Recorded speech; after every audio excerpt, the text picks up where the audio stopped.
Today we'll talk about how can you add or change your photo profile on your Talkie app.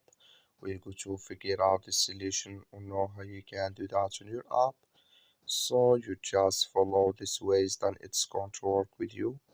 All you have to do, so you just go down here, you click on this sign down here, and you just click on it. Then it's going to take you to your profile. It's going to show for you like this. So then you click here in this sign. When you just click on it, you come to next here. It's going to show for you like this.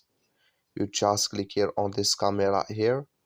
When you just click on it, then here automatically it's going to take you to your gallery, and can you change photo you want to add on your Talkie app, or add the photo here on your Talkie app.